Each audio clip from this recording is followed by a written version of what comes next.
ಎಲ್ಲರಿಗೂ ನಮಸ್ಕಾರ. ನೀವು ನೋಡ್ತಾ ಇದ್ದೀರಾ NKR ಟಿವಿ ಕನ್ನಡ ವಾಹಿನಿಯ ಹೆಮ್ಮೆಯ ಪ್ರಸ್ತುತಿ ಧರ್ಮಜ್ಯೋತಿ ಕಾರ್ಯಕ್ರಮ. ತಮ್ಮೆಲ್ಲರಿಗೂ ಪ್ರೀತಿಪೂರ್ವಕ ಸ್ವಾಗತ ಸುಸ್ವಾಗತ. ಪ್ರೀತಿಯ ವೀಕ್ಷಕರೇ, ನಾನು ನಿರೂಪಕಿ ನಿಮ್ಮ ಮನೆ ಮಗಳು ದಿವ್ಯಾ ಆಲೂರ್. ಬನ್ನಿ ಗುರುಗಳನ್ನ ಕಾರ್ಯಕ್ರಮಕ್ಕೆ ಸ್ವಾಗತಿಸೋ ಹೊತ್ತಾಗಿದೆ. ಸ್ವಾಗತಿಸ್ಬಿಡೋಣ. ಇವರು ನಾಡಿನ ಹೆಸರಾಂತ ಜ್ಯೋತಿಷಿಗಳು, ವೇದಾಗಮ ಪಂಡಿತರು, ಆಧ್ಯಾತ್ಮಿಕ ಚಿಂತಕರು ಆದಂತಹ ವಾಚಸ್ಪತಿ ಗುರುಗಳು. ಗುರುಗಳೇ ನಮಸ್ಕಾರ. ಕಾರ್ಯಕ್ರಮಕ್ಕೆ ನಲ್ಮೆಯ ಸ್ವಾಗತ. ನಮಸ್ಕಾರ ಮತ್ತು ಧನ್ಯವಾದ ನಿಮಗೆ. ಗುರುಗಳೇ, ಮೊದಲಿಗೆ ಒಂದು ಶ್ಲೋಕ ಜೊತೆಗೆ ಪಂಚಾಂಗ ಶ್ರವಣ ಮಾಡೋಣವಾ? ಆಗಲಿ. ಓಂ ನಮಃ ಶಾಂತಾಯ ದಿವ್ಯಾಯ ಸತ್ಯ ಧರ್ಮಸ್ವರೂಪಿಣೆ ಸ್ವಾನಂದಾಮೃತ ತೃಪ್ತಾಯ ಶ್ರೀಧರಾಯ ನಮೋ ನಮಃ. ಓಂ.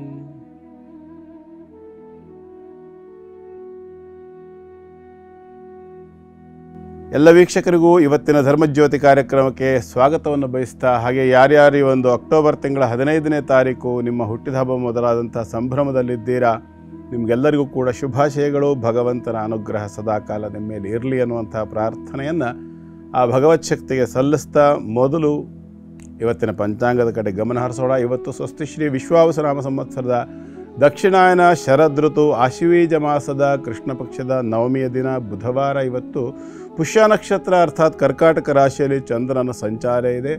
ಸಾಧ್ಯ ಅನ್ನುವಂತಹ ಯೋಗ ಮತ್ತು ಗರಜ ಕರ್ಣ ಇರತಕ್ಕಂಥದ್ದು ನೆನಪಿಟ್ಕೊಳ್ಳಿ. ತಿಥಿ ವಾರ ನಕ್ಷತ್ರ ಯೋಗ ಕರ್ಣ ಅಂದರೆ ನವಮಿ ವಾರ ಬುಧವಾರ, ನಕ್ಷತ್ರ ಪುಷ್ಯ, ಯೋಗ ಸಾಧ್ಯ, ಕರ್ಣ ಗರಜ. ಇದು ಪಂಚಾಂಗವಾದರೆ ಇವತ್ತಿನ ಗ್ರಹಸ್ಥಿತಿಯನ್ನು ನೋಡೋದಾದರೆ ಮೇಷ ವೃಷಭ ರಾಶಿಯಲ್ಲಿ ಯಾವುದೇ ಗ್ರಹ ಸಂಚಾರ ಇಲ್ಲ. ಮಿಥುನದಲ್ಲಿ ಗುರು, ಕರ್ಕಾಟಕದಲ್ಲಿ ಚಂದ್ರ, ಸಿಂಹದಲ್ಲಿ ಕೇತು, ಕನ್ಯಾ ರಾಶಿಯಲ್ಲಿ ರವಿ ಶುಕ್ರ, ತುಲಾ ರಾಶಿಯಲ್ಲಿರ್ತಕ್ಕಂಥದ್ದು ಬುಧ ಮತ್ತು ಮಂಗಳ. ಹಾಗೆ ವೃಶ್ಚಿಕ ಧನು ಮಕರ 3 ರಾಶಿಗಳಲ್ಲಿ ಯಾವುದೇ ಗ್ರಹ ಸಂಚಾರ ಇಲ್ಲ. ಹಾಗೆ ಕುಂಭದಲ್ಲಿ ರಾಹು ಮತ್ತು ಮೀನ ರಾಶಿಯಲ್ಲಿ ಶನೇಶ್ವರ ಇರತಕ್ಕಂಥದ್ದು. ಇದು ಇವತ್ತಿನ ಗ್ರಹ ಸ್ಥಿತಿ.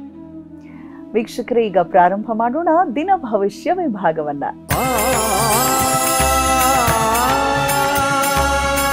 ಗುರುಗಳೇ, 12 ರಾಶಿಯವರು ಕಾಯ್ತಿರ್ತಾರೆ. ಏನಿರ್ಬಹುದು ಈ ದಿನ, ನಮ್ಗೆ ಹೇಗಿರ್ಬಹುದು, ಅಥವಾ ಏನಾದ್ರು ಸ್ವಲ್ಪ ತೊಡಕಾಗಿದ್ರೆ ಪರಿಹಾರ ಕೂಡ ಗುರುಗಳು ಕೊಡ್ತಾರೆ ಅಂತ ಏನ್ ತಿಳಿಸ್ತಿದ್ದೀರಾ?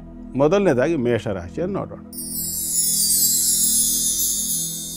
ಮೇಷರಾಶಿಯವರಿಗೆ ಇವತ್ತಿನ ದಿನ ಚೆನ್ನಾಗಿದೆ. ಚತುರ್ಥ ಭಾವದಲ್ಲಿ ಇರ್ತಕ್ಕಂತಹ ಚಂದ್ರ ನಿಮ್ಮ ರಾಶಿಯಲ್ಲಿ ಕೇವಲ 7.5 ಒಂದು ಬಾಧೆ ಅಂತಕ್ಕಂಥದ್ದು ಬಿಟ್ಟರೆ ಉಳಿಕೆಂತೆ ಇವತ್ತಿನ ಗ್ರಹ ಸ್ಥಿತಿ ಚೆನ್ನಾಗಿದೆ. ಹಾಗಾಗಿ ಯೋಚನೆ ಮಾಡ್ತಕ್ಕಂಥದ್ದೇನಿಲ್ಲ.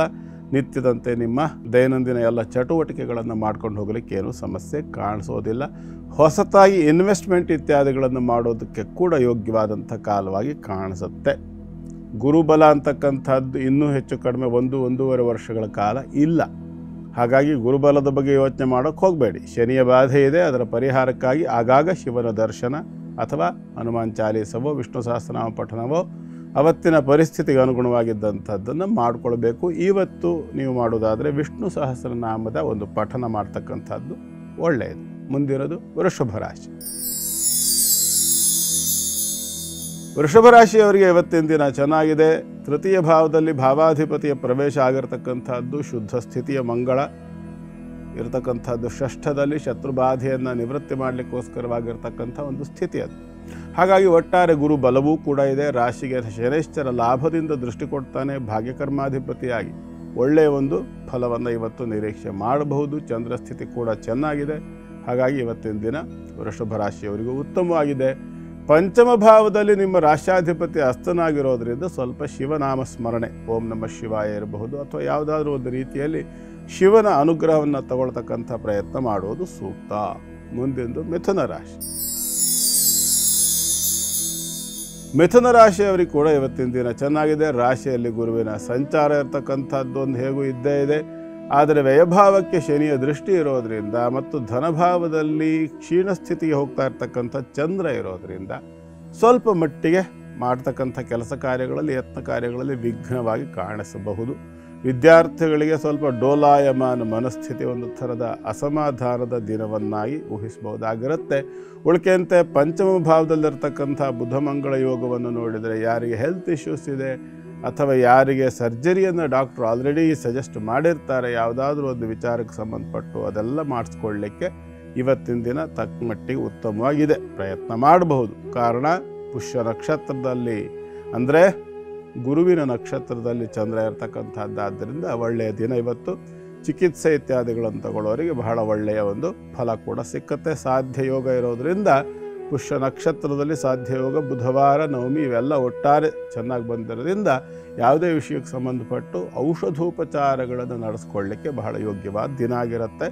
ಧನ್ವಂತರಿಯನ್ನು ಪ್ರಾರ್ಥನೆ ಮಾಡಿಕೊಳ್ಳಿ, ಶುಭವಾಗಲಿ. ಮುಂದಿಂದು ಕರ್ಕಾಟಕ ರಾಶಿ.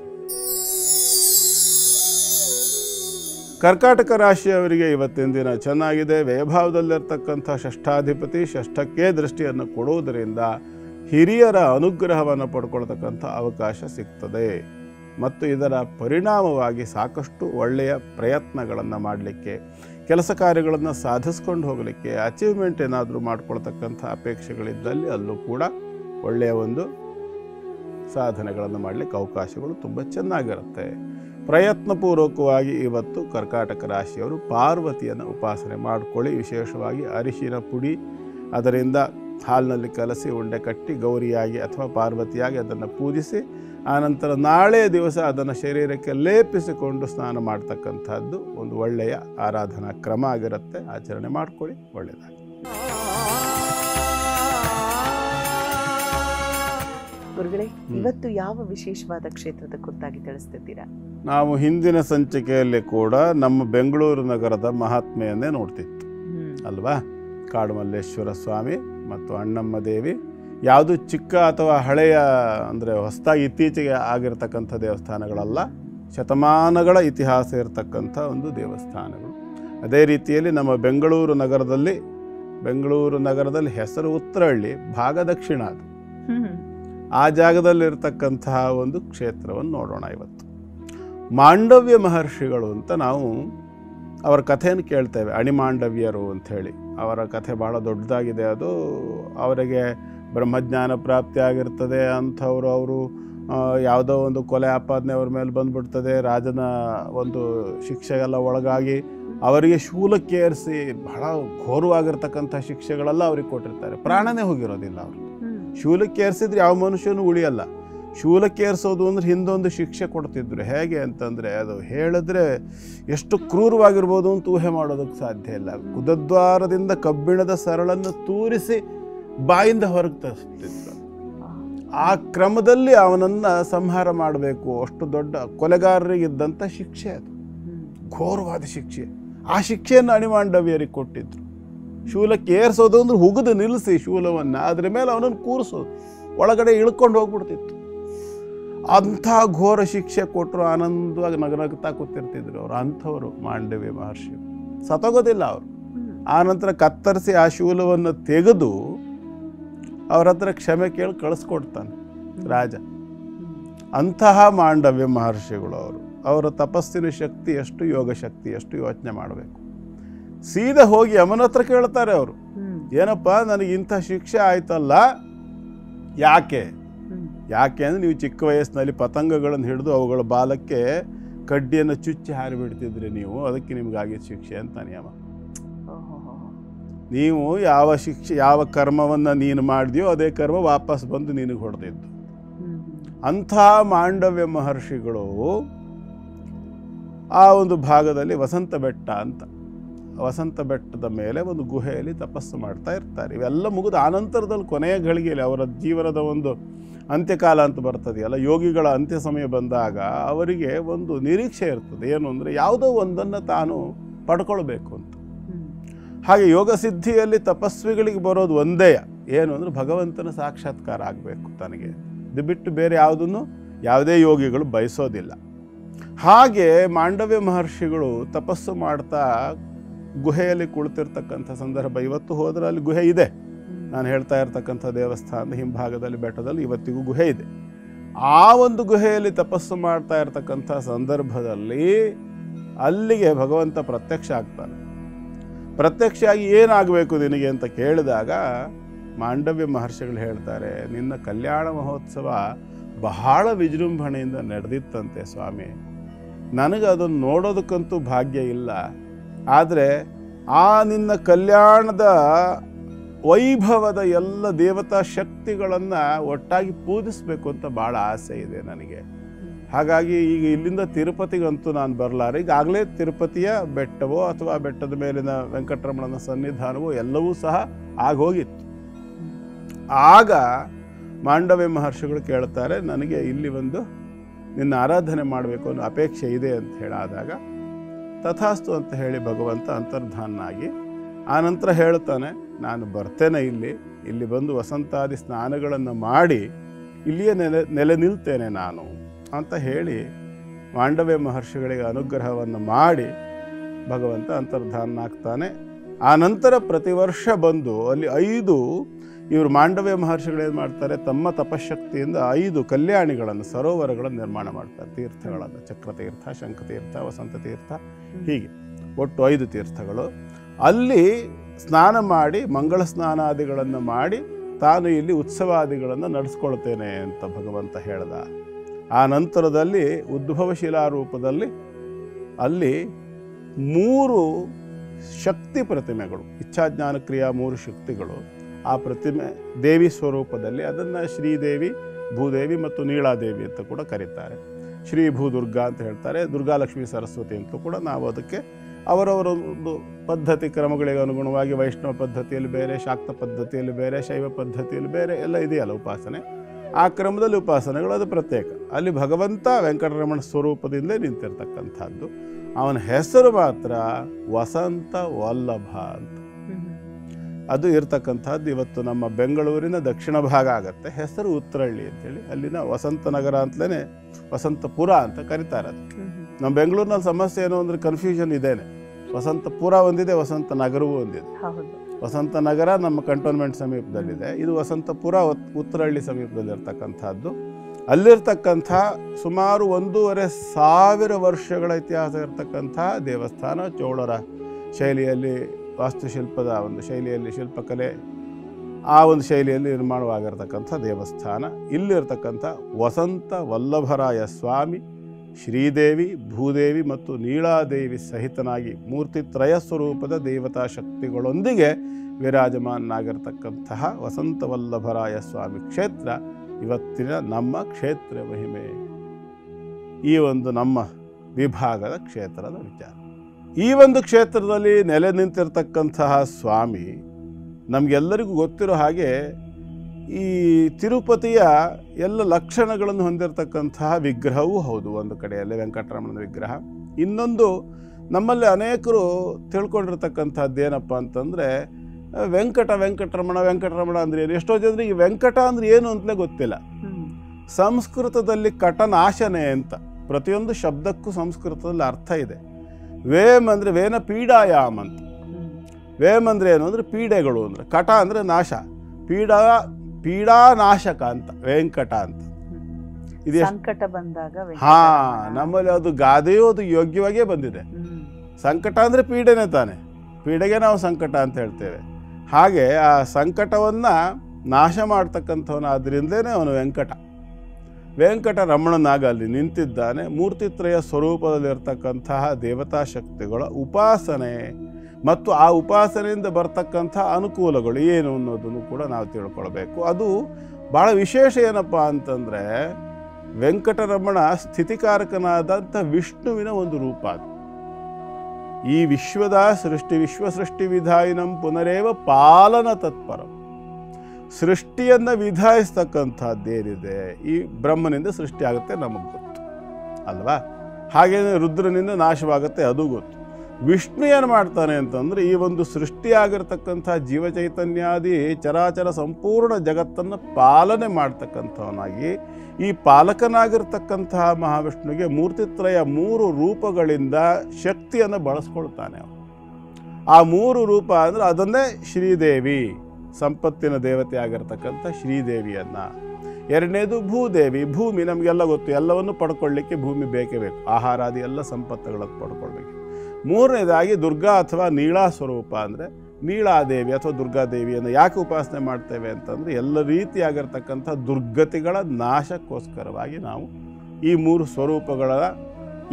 ಸ್ವರೂಪಗಳ ಒಡೆಯನಾಗಿ ಅದನ್ನು ವಿಷ್ಣು ಮಾಯ ನಮ್ಮಲ್ಲಿ ಮಾರ್ಕಂಡೇಯ ಪುರಾಣದಲ್ಲಿ ನವರಾತ್ರಿ ಸಂದರ್ಭದಲ್ಲೆಲ್ಲ ನೋಡಿದ್ರೆ ಗೊತ್ತಾಗುತ್ತೆ. ಅವೆಲ್ಲ ಪರಶಕ್ತಿ ಅಥವಾ ಆದಿಶಕ್ತಿ ಅಂತ ನಾವು ಏನೆಲ್ಲ ಕರಿತೇವಲ್ಲ, ಆ ಶಕ್ತಿ ಈ ವಿಶ್ವವನ್ನು ನಿರ್ವಹಣೆ ಮಾಡೋದಕ್ಕೋಸ್ಕರ ಪಂಚಕೃತ್ಯ ಪರಾಯಣ, ಸೃಷ್ಟಿ, ಸ್ಥಿತಿ, ಸಂಹಾರ, ತಿರೋಧಾನ, ಅನುಗ್ರಹ 3 ಕೆಲಸ, 5 ನಾವೆಲ್ಲರೂ ಸೃಷ್ಟಿ ಸ್ಥಿತಿ ಲಯ ಅಂತ ಹೇಳ್ತೀವಿ. ಅಷ್ಟೇ ಹೇಳ್ತೀವಿ.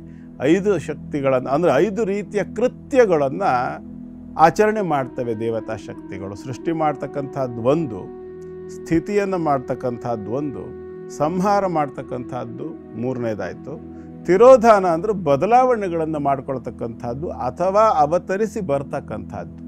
ಈ 3ನ್ನು ನಿಭಾಯಿಸೋದಲ್ಲದೆ ಇನ್ನೂ ಒಂದು ಕೆಲಸ ಮಾಡ್ತಾನೆ ಅನ್ನೋದು ಅವತಾರ ಎತ್ತಿ ಬರ್ತಕ್ಕಂಥದ್ದು. ಮತ್ತು 5ನೇ ಕರ್ಮ ಏನಪ್ಪ, ಅನುಗ್ರಹವನ್ನು ಮಾಡ್ತಕ್ಕಂಥದ್ದು. ಭಕ್ತರಿಗೆ ಅಥವಾ ಭೂಮಿಗೆ, ಜೀವಜಂತುಗಳಿಗೆ ಎಲ್ಲ ರೀತಿಯ ಅನುಗ್ರಹಗಳನ್ನು ಕೂಡ ಮಾಡ್ತಕ್ಕಂಥದ್ದು. ಇದನ್ನು ಪಂಚಕೃತ್ಯ ಪರಾಯಣ ಅಂತ ಕರೀತಾರೆ.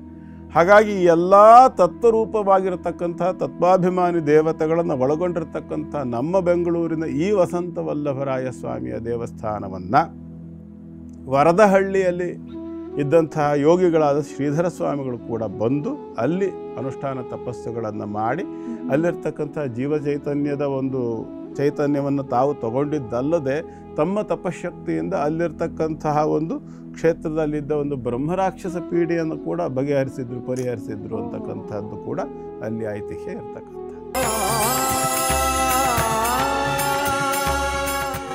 ಆಚಾರ ವಿಚಾರ ವಿಭಾಗದಲ್ಲಿ ಗುರುಗಳೇ ಇವತ್ತು ಇದು ಒಂದು ರೀತಿಯ ಅನುಸರಣೀಯ ಕೆಲಸವಲ್ಲ, ಆದರೆ ಬಹಳ ಜನರ ಮನಸ್ಸಿನಲ್ಲಿ ಇರುವಂಥ ಒಂದು ಪ್ರಶ್ನೆಯನ್ನ ನಾನು ನಿಮ್ಮ ಮುಂದೆ ಇಡ್ತಾ ಇದ್ದೀನಿ. ಏನಂದ್ರೆ, ತಾವೇ ಹೇಳಿದ ಹಾಗೆ ಮತ್ತು ಎಲ್ಲರೂ ನಾವು ನಂಬಿರುವ ಹಾಗೆ ಆತ್ಮಕ್ಕೆ ಸಾವಿಲ್ಲ, ಅದು ಮತ್ತೊಂದು ರೂಪವನ್ನ ತೆಗೆದುಕೊಂಡು ಬಂದೇ ಬರುತ್ತೆ. ಇನ್ನೊಂದು ಮಾತನ್ನ ಹೇಳ್ತಾರೆ, ಸತ್ತವರ ಬಗ್ಗೆ ಕೆಟ್ಟದಾಗಿ ಮಾತಾಡಬೇಡಿ, ಬದುಕಿರುವಾಗಿದ್ದಕ್ಕಿಂತ ತುಂಬಾ ಚೆನ್ನಾಗಿ ಅವ್ರಿಗೆ ಅರ್ಥ ಆಗುತ್ತೆ ನಮ್ಮ ಭಾವ. ನೀವು ಹೇಳೋದು ಬೇಡ, ನೀವು ಹಾಗೆ ಯೋಚನೆ ಮಾಡಿದ್ರು ಕೂಡ ಅದು ತಲುಪುತ್ತೆ.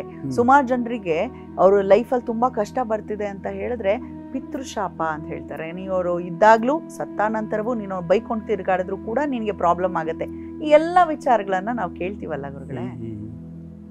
ಈ ಕೆಲವರು ಕೆಟ್ಟ ಕೆಲಸವನ್ನ ಮಾಡಿ ಕೊಲೆಗೈದಿರ್ತಾರೆ, ಕೆಲವರನ್ನ ಅತ್ಯಾಚಾರವೆಸಗಿಸಿ ಸಾಯಿಸಿರ್ತಾರೆ. ಆ ಆತ್ಮಗಳು ವಾಪಸ್ಸು ಯಾಕೆ ಪ್ರತಿಕಾರ ತೀರಿಸ್ಕೊಳ್ಳೋದಿಲ್ಲ? ಕೆಲವರು ಅವರ ಸಾವು ನಿಗೂಢವಾಗಿ ಉಳಿದು ಬಿಡುತ್ತಲ್ವಾ, ನೂರಾರು ದಿನಗಳು ವರ್ಷಾನುಗಟ್ಲೆ ಅಲಿದ್ರು ಕೂಡ ಕೆಲವೊಬ್ಬರಿಗೆ ಪಾಪ ನ್ಯಾಯನೇ ಸಿಗಲ್ಲ. ಅವ್ರು ಯಾಕೆ ಸತ್ರು ಅನ್ನೋದೇ ಒಂದು ಕ್ವೆಶನ್ ಮಾರ್ಕ್ ಆಗಿ ಉಳಿದು ಬಿಡುತ್ತೆ.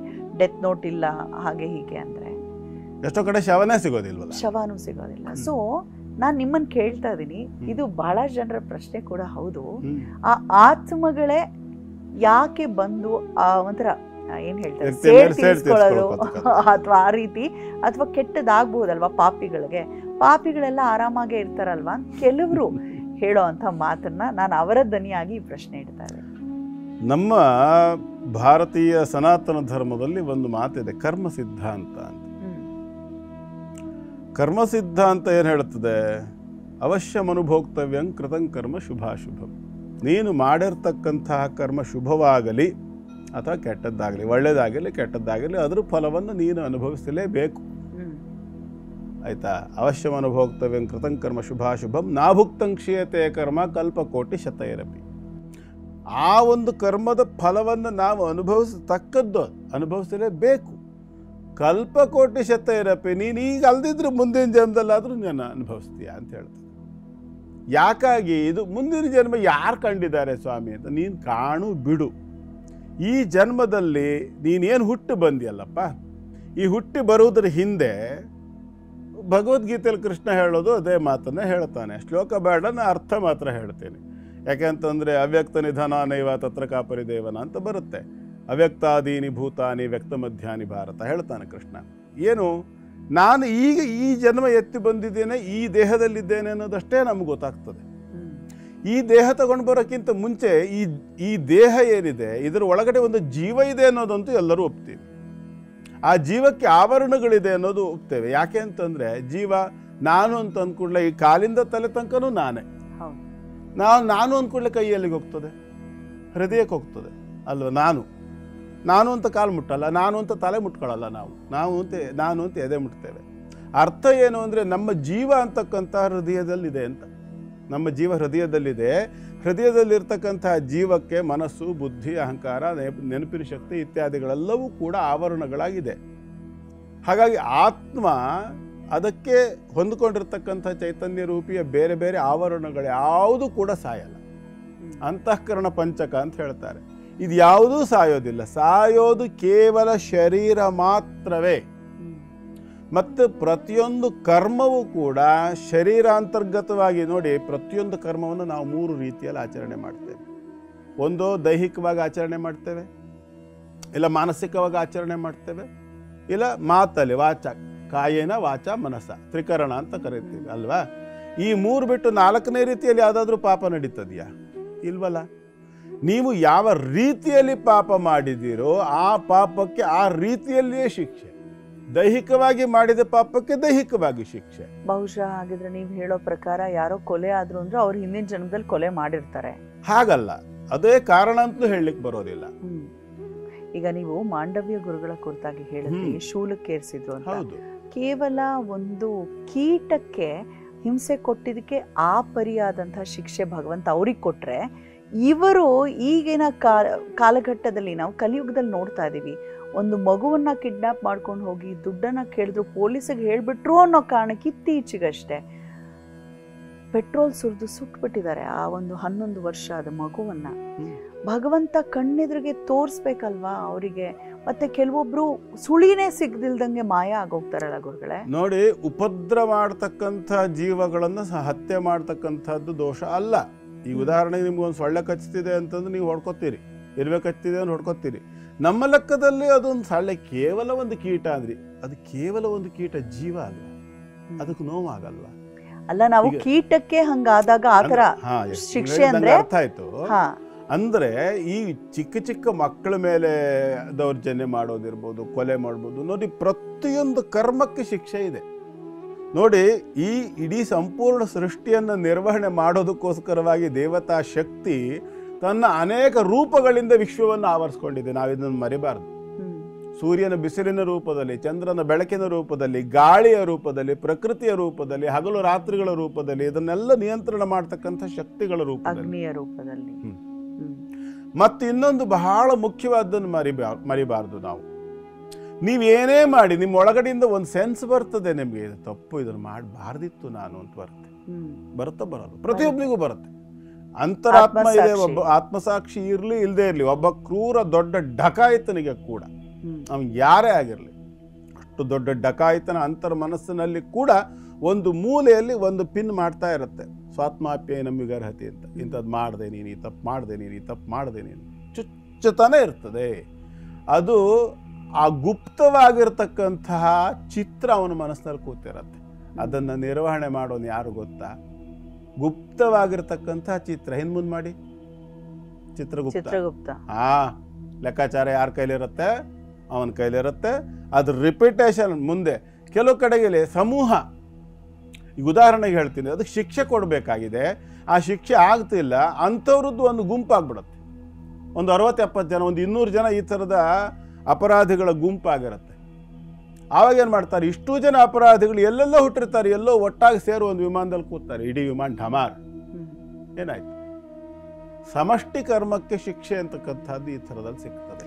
ನನ್ನ ಪ್ರಶ್ನೆ ಅದಾಗಿರ್ಲಿಲ್ಲ ಶಿಕ್ಷೆ ಅಂತಕ್ಕಂಥದ್ದು ಅಂದ್ರೆ ನಾ ಹೇಳೋದು ಆಗ್ತದೆ. ಈ ರೀತಿ ತೀರಿ ಹೋದ ನಂತರ ಆತ್ಮಗಳು ಇವುಗಳಿಗೆ ಏನು ತೊಂದರೆ ಕೊಟ್ಟು ಅವರ ಜೀವನ ಹಾಳು ಮಾಡ್ಲಿಕ್ಕೆ ಸಾಧ್ಯವಿಲ್ವಾ? ಖಂಡಿತ ಸಾಧ್ಯ ಇದೆ, ಸಾಧ್ಯ ಇದೆ. ಉದಾಹರಣೆಗಳಿದೆಯಾ? ಉದಾಹರಣೆಗಳು ಬೇಕಾದಷ್ಟಿದೆ. ಸಿನಿಮಾದಲ್ಲಂತೂ ಹೇಗೂ ಬೇಕಾದಷ್ಟು ನಾವು ನೋಡ್ತೇವೆ ಕಥೆಗಳನ್ನ.